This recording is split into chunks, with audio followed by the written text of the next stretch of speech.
چند سیکنڈز بھی رہتے ہیں اور آپ اللہ اکبر کہہ سکتے ہیں تو 4 نمازوں میں آپ کی نماز بالکل بلا کراہت جائز ہو جائے گی۔ ظہر، عصر، مغرب اور عشاء، اس میں ہر نماز کے بعد دوسرا نماز کا وقت آ جاتا ہے۔ تو اگر 10 سیکنڈ بھی رہتے ہیں اور اتنا وقت کہ آپ اللہ اکبر کہہ لیں تو آپ کو نماز قضا نہیں کرنی کہ یار اب تو ٹائم ہی ختم ہو گیا، اب 10 سیکنڈ میں کہاں، چلو پھر قضا کر لیں گے۔ نہیں، یہ آپ جان بوجھ کے قضا کر رہے ہیں اور جان بوجھ کر قضا کرنے کا گناہ ہو۔ جیسے کوئی سوتا رہ گیا اور دیر سے آنکھ کھلی، 10 سیکنڈ باقی تھے یا آدھا منٹ باقی تھا، وہ آدھے منٹ میں آرام سے وضو کر کے، یعنی تیزی سے 4 فرض ادا کرے، چہرہ دھوئے، کلی وغیرہ نہ کرے، چہرہ دھوئے، جلدی سے ہاتھ دھوئے، مسح کرے، دونوں پیر دھو کر اللہ اکبر کہہ لے گا، اس کی نماز شروع ہو گئی۔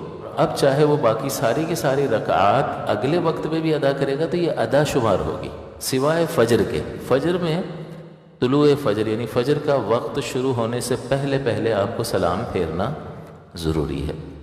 تو باقی 4 نمازوں میں آپ آرام سے پوری نماز ادا کریں گے، یہ پہلے بھی مسئلہ سمجھایا تھا۔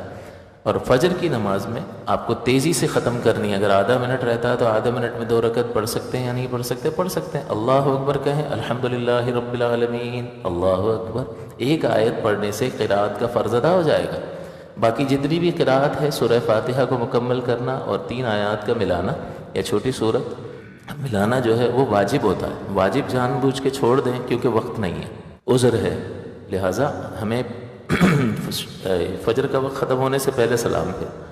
اب آپ اللہ اکبر کا ایک بار تسبیح پڑھی، سمیع اللہ لمن حمیدہ، اللہ اکبر، 2 بار 2 سجدے کی ایک بار تسبیح پڑھی، اگلی رکعت پہ آ گئے الحمدللہ رب العالمین، اللہ اکبر، آپ رکوع میں چلے گئے۔ کتنی دیر لگے گی؟ آپ 30 سیکنڈ میں پڑھ لیں گے۔ تو یہ قضا نہیں ہوئی نماز، صرف جان بوجھ کر واجب ترک کرنے کی وجہ سے مکروہ تحریمی ہوئی، پھر آپ اس کو صحیح وقت میں دہرا لیں تو قضا کے گناہ سے انسان بچ جائے گا۔ اور چونکہ واجب جان بوجھ کے تو ترک کیا لیکن وقت میں گنجائش نہیں تھی، اس عذر کی بنا پر ترک کیا، لہٰذا گناہ گار بھی نہیں ہوگا۔